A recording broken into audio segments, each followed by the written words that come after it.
ही कांद्याची हिरवी पात आहे. याच्यापासून आपण नेमकी कोणती भाजी करावी हे आपल्याला काही सुचत नाही आणि इतर भाज्या वापरून घेतो आपण आणि मग हे सुकून जाते. तर आपण याच्यापासून एक नवीन प्रकारची भाजी बनवणार आहोत. खूप चविष्ट आणि चांगली लागते. आणि हे संपूर्ण कांदे मी त्याच्या बाजूचे वगैरे कांदे बारीक बारीक कापून घेतलेले आहेत. आज मी तुमच्यासाठी नवीन भाजी घेऊन आली आहे. त्याचं नाव आहे कांद्याच्या पातीचे मुठ्ठे. तर आपण सुरुवात करूया. कांद्याच्या पातीचे मुठ्ठे कसे बनवायचे आहेत. हे कांद्याची पात आपण स्वच्छ धुवून घेतली, बारीक चिरून घेतलेली आहे. ही आता एका बाउलमध्ये घेऊन आपण याला सर्व साहित्य टाकून भिजवून घेऊयात. याच्यामध्ये जास्त काही साहित्य लागत नाही. याच्यामध्ये आपण आपल्याच फोडणीचं जे आहे थोडं थोडं तिखट, हळद, मीठ हे मी घेतलेलं आहे. याच्यामध्ये चवीनुसार मीठ घेतलं आहे, तिखट घेतलं आहे, कारण का तिखट याच्यात टाकलं पुन्हा भाजीतही टाकावं लागते म्हणून कमी घेतलेलं आहे. हे लक्षात ठेवलं पाहिजे. मीठही वगैरे कमीच घेतलेलं आहे, नाही तर खारट होऊन जाईल भाजी. धनेपूड आहे आणि हळद आहे. हे सर्व आपण याच्यामध्ये टाकून द्यायचं आहे. आणि थोडंसं आपल्याला ओवा टाकायचा आहे. याच्यामुळे चव थोडी चांगली येते आणि पचायला हेल्प राहते. थोडीशी कोथिंबीर आहे याच्यामध्ये टाकून दिलेली आहे. दोन हिरव्या मिरच्याचे थोडे काप टाकत आहे. आणि याच्यामध्ये आपण हे बेसन मिळवणार आहोत. जेवढं मावेल तेवढंच बेसन मिळवायचं आहे कांद्याच्या पातीमध्ये. आणि हे भिजवून घ्यायचं आहे. यालाच पाणी सुटते. कांद्याच्या पातीला पाणी सुटल्यामुळे आपल्याला पाणी बेतानच टाकावं लागणार आहे. म्हणून पहिले आपण कांद्याच्या पातीमध्येच हे बेसन भिजवून घेऊया. छान चवदार भाजी राहते आणि नवीन रेसिपी असल्यामुळे आपल्याला खायलाही चांगली वाटते.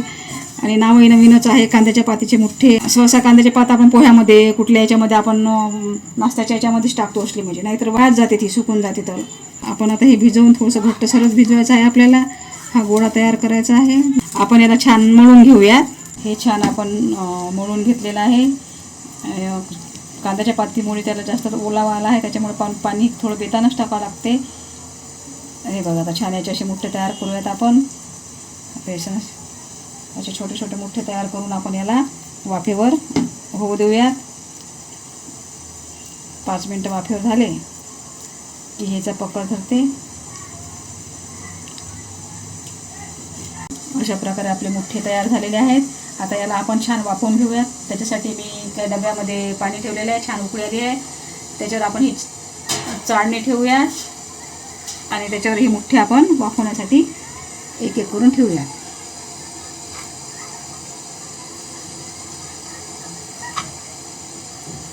आपण आता याला झाकण ठेवून वाफवून घेऊयात. 5-7 मिनटं तरी याला वाफवायला मोठ्या पावरवर लागणार आहे. गॅसचा पावर मोठा केलेला आहे. बघूयात आपण 5-6 मिनिटांनी. चला तर आता आपण आपले मुठ्ठे झाले काय तर पाहूयात. साधारणतः 7-8 मिनटं झालेले आहे.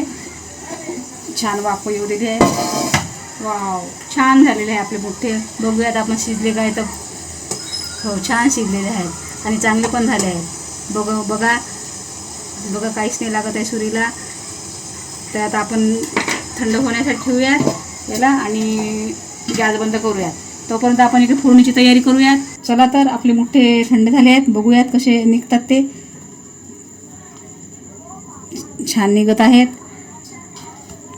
याला आपण दुसऱ्या प्लेटमध्ये काढून घेऊयात. आता हे कसे मोठे झालेले आहेत तर आपण संपूर्ण करू शकतो सैगे म्हणून. याचे 2 काप करू नये, मधातून 2 काप करू नये करू शकतो.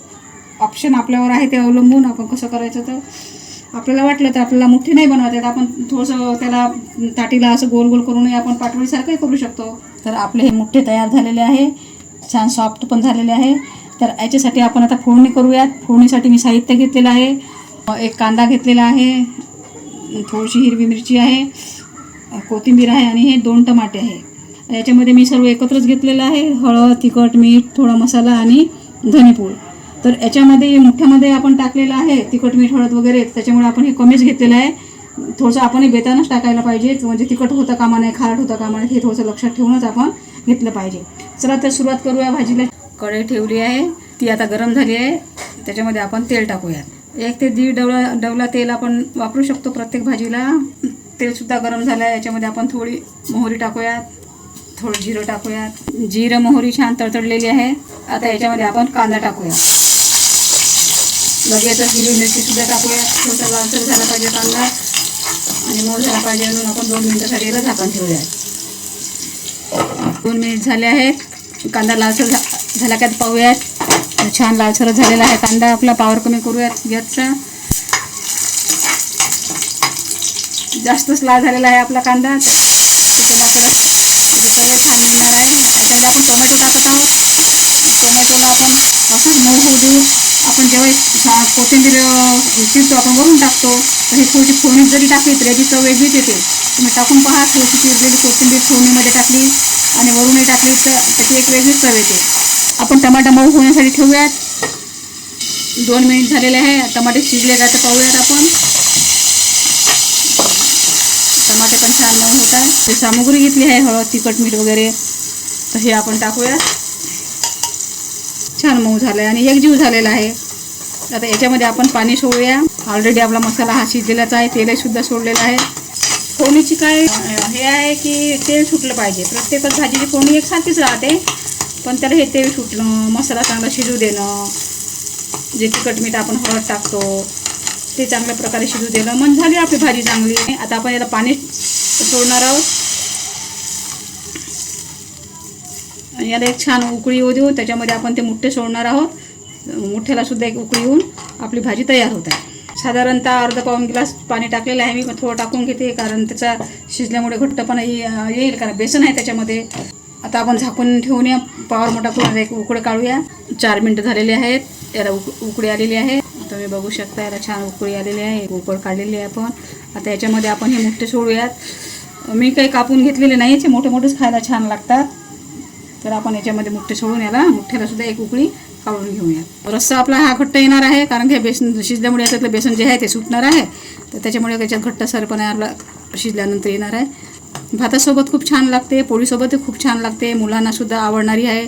नवीन प्रकारची डिश आहे. नक्की करून बघा. अशा छोट्या छोट्या घरगुती रेसिपी मी तुमच्यासाठी घेऊन येणार आहे, साध्या सोप्या पद्धतीने. तर याला आपण झाकून ठेवून 1-2 उकळ काढूयात. पाहूयात आपली भाजी शिजली काय. तर छान प्रकारे शिजलेली आहे. मुठ्ठेसुद्धा छान रश्श्यामध्ये मिसळलेले आहेत, असे छान दिसत आहेत. आणि घट्ट रस्सासुद्धा घट्ट आलेला आहे, बघू शकता तुम्ही. आणि अजून कालांतराने थंड झाल्यावर अजूनसुद्धा घट्ट येत आहे. एकदमही घट्ट नाही चांगलं वाटत, बघू शकता तुम्ही. आता आपण ही आपली भाजी तयार झाली आहे. आपण गॅस बंद करूयात. अशा प्रकारे आपली कांद्याच्या पातीपासून तयार झालेली मुठ्ठ्याची भाजी तयार झालेली आहे.